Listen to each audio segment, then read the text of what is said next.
소금 안 먹는 부류는 되지 않습니다. 그리고 몸이 점점 더 지기 시작해요. 고혈압 환자는 소금을 많이 먹어야 될까요? 적게 먹어야 될까요? 아니면 안 먹어야 될까요? 아니, 고혈압 환자, 진짜 내가 고혈압이다. 그럼 소금을 하루에 2번씩 드실 만한 용기가 있어요? 용기가 있으세요? 고혈압 환자예요. 그럼 소금을 막 그냥 잔뜩 드실만 하겠어요? 힘들잖아요, 그죠? 네. 보통 소금 하면 바로 떠오르는 단어가 고혈압, 건강에 안 좋다를 떠나서 혈압은 직접적인 겁니다. 이렇게 우리가 알고 있어요. 근데 결론을 말씀드리면 잘못된 정보다. 아시겠죠? 근데 왜 잘못된 정보인지 제가 오늘 좀 자세하게 설명을 드릴게요. 보통 소금을 안 먹으면 고혈압에 안 걸린다고 착각을 해요. 일반적으로요. 의사 선생님, 소금을 적게 먹으면 고혈압 안 걸리고 소금 많이 먹으면 고혈압 걸린다. 해요, 안 해요?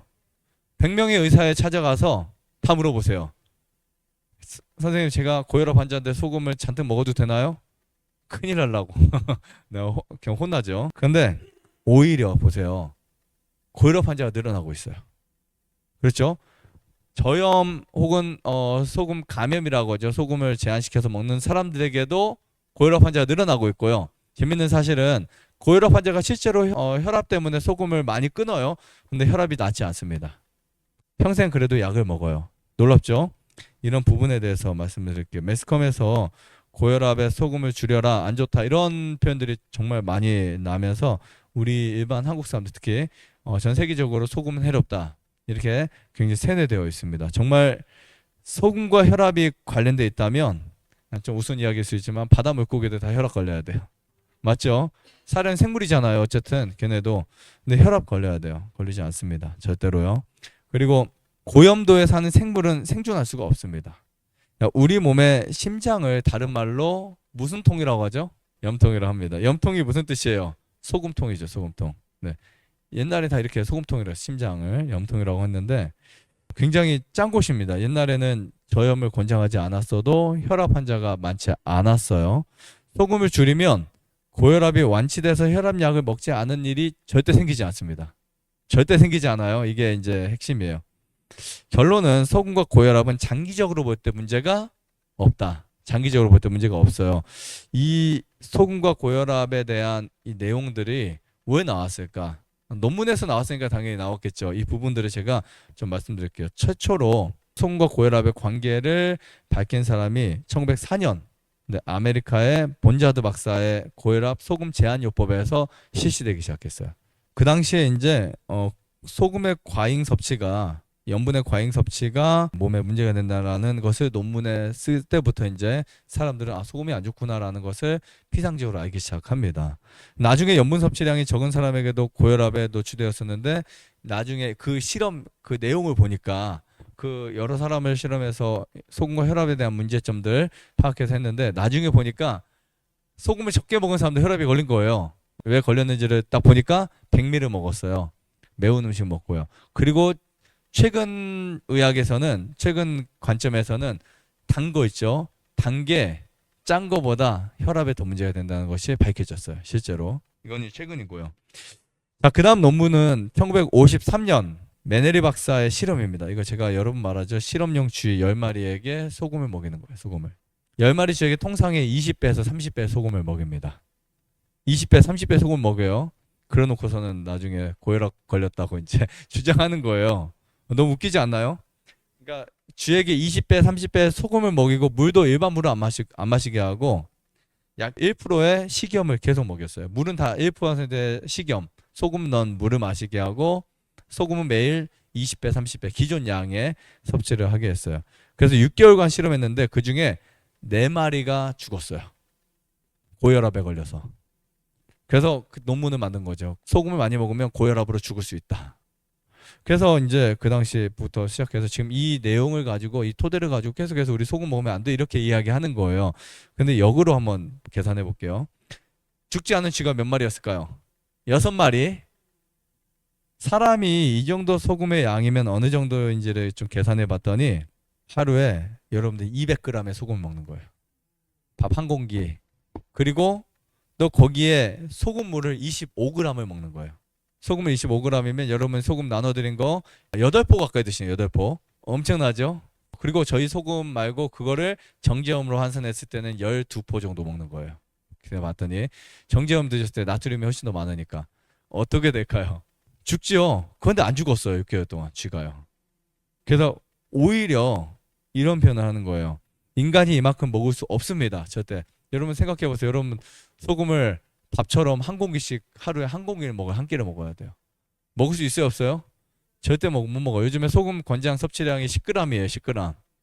나트륨 10g인데 말도 안 되는 양입니다. 말도 안 되는 양을 뭐 쥐에게 먹여놓고서는 뭐 쥐가 뭐 고혈압에 걸렸는데 이거는 너무 웃긴 이야기입니다. 그죠? 너무 웃긴 이야기예요. 그래서 여러분들이 이런 부분을 논문에 나왔다고 다 믿으실 필요가 없어요. 근데 우리 보통 우리가 사람들은 논문에 나오면 다 그냥 이해하고 받아들이고 맞다라고 생각할 수 있는데 절대 아닙니다. 이런 것들이 어떻게 연구됐고 어떤 각도에서 어떤 취재에서 그리고 어떤 경향의 사람이 그것을 만들어냈는지도 봐야 돼요. 어쨌든 굉장히 비합리적인 방식이었고요.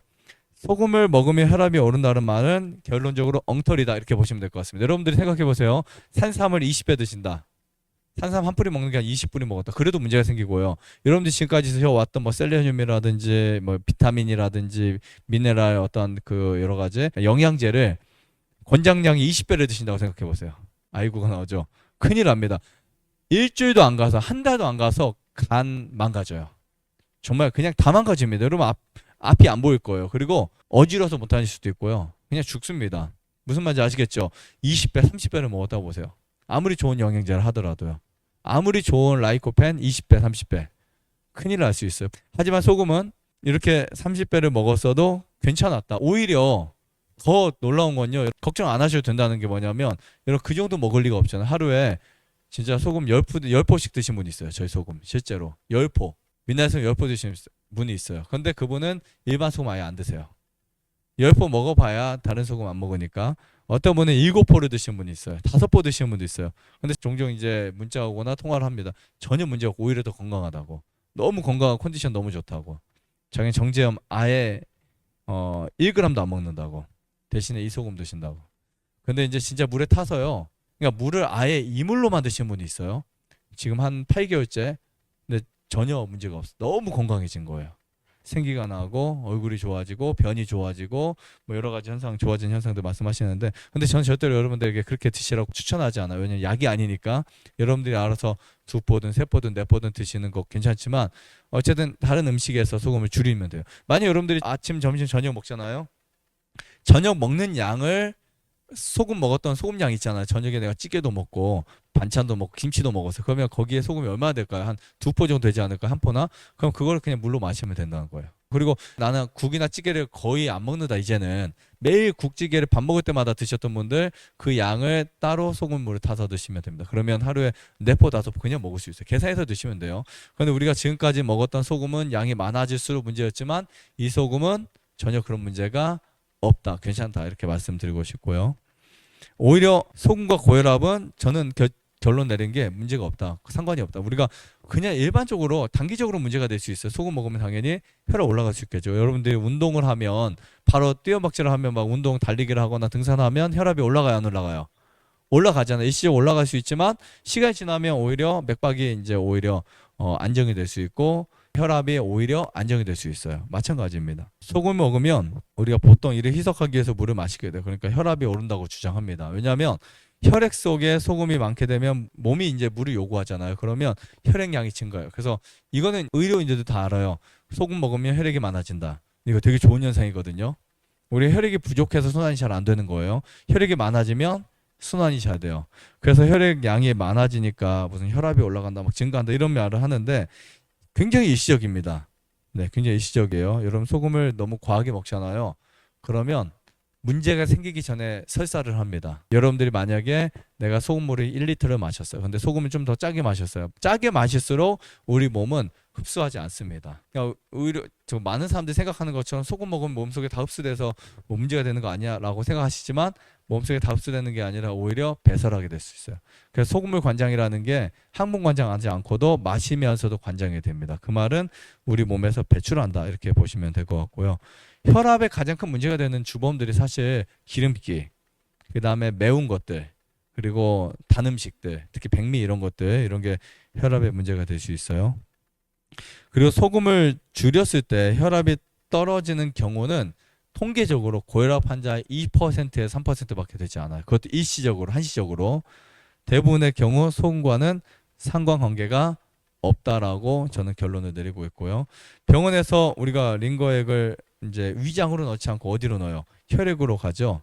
즉 혈액량이 늘어나지만 혈압에 문제가 없다는 거 우리가 알 수 있어요. 그러니까 자꾸 이런 원리들을 생각하셔야 돼요. 소금을 많이 먹으면 혈액량이 늘어나서 혈압이 오르는 거 아니야? 이런 이야기가 있으면 그럼 링거액 맞으면 혈압 다 올라야 되게, 그죠? 안 올라가잖아요. 절대 혈압 올라가지 않습니다. 이런 것도 우리가 알아야 돼요. 근데 물론 혈압이 뚝 떨어졌을 때는 정상치까지는 올릴 수 있어요. 링거액을 맞으면. 자, 그 다음에 고혈압은 혈액의 증가가 아니라 혈액의 점성이나 혈관에 문제로 생기는 거예요. 그래서 오히려 소금물을 먹게 되면 혈액의 점성이 묽어질 수 있겠죠. 혈관이 더 부드러워지거나 건강해질 수 있습니다. 또한 에스키모인들은 소금을 먹지 않습니다. 근데 사실 아까 제가 육식동물 말씀드렸잖아요. 에스키모인들은 소금 배출량이 별로 없어요. 그 다음에 실제로 또 수명 자체도 짧고요. 40대 40 정도밖에 되지 않습니다.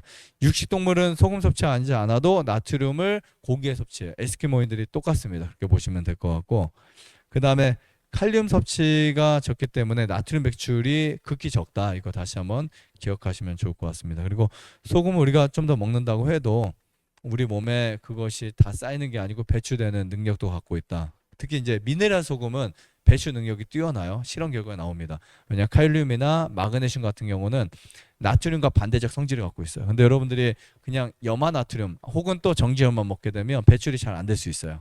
하지만 미네랄 소금 먹게 되면 배출에 문제가 크게 없다. 이렇게 보시면 될 것 같고요. 비록 나트륨이라 할지라도 과하게 섭취하면 설사를 한다. 이렇게 보시면 될 것 같습니다.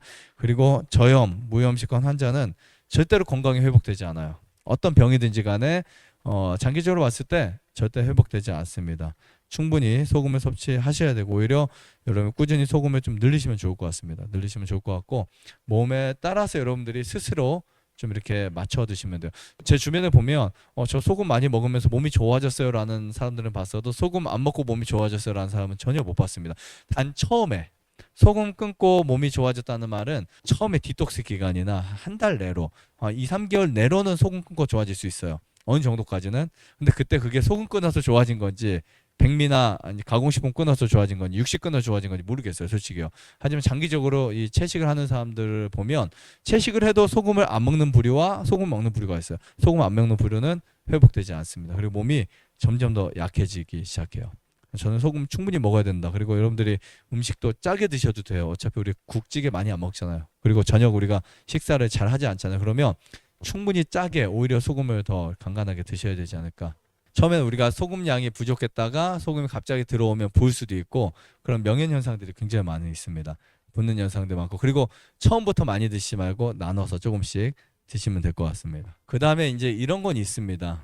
어떤 사람들은 소금 한 포만 먹어도 뭐 몸이 이상하다. 그래서 소금 한 포만 먹고도 이상하다는 분들이 있어요. 근데 제가 가만히 생각해 보면 생각입니다. 그분들은. 왜냐하면 실제로 생각에 몸이 반응하기도 해요. 막 몸이 뻣뻣해지고 또 눈이 이상해지고. 근데 이분들이 정제염이나 일반 나트륨 되게 많이 먹었을 때 괜찮았다고 했거든요. 근데 그거를 줄이면 소금 먹었는데도 미네랄 소금 먹고 이상해졌다. 본인이 이걸 타 먹으니까 직접 많이 먹는다고 생각하는 거예요. 그래서 제가 그러면 앞으로 소금 물에 타서 마시지 말고 음식에 넣어서만 드셔보라 했더니 그런 게 없어졌어요. 그리고 나중에 또 이제 찌개나 죽을 첨가해서 그걸 좀 넣어서 드시라고 했더니 없어지고 나중에는 생각이 바뀌니까 몸에 뻑뻑한 현상, 증상, 뭐 붓는 증상 싹 없어졌습니다. 그런 경우도 있어요. 간혹 소금 먹으면 자꾸 우리가 뇌가 그렇게 생각하잖아요. 이거 먹으면 붓는데 신장이 안 좋은데 혈압이 올라가는 이런 생각하는 분들은 실제로 조금만 먹어도 그게 느껴질 수 있어요. 그래서 그런 분들은 이제 아주 조금씩 늘려 나가시는 거 중요합니다. 좋아요, 구독, 안내자전 눌러주세요. 눌러주세요.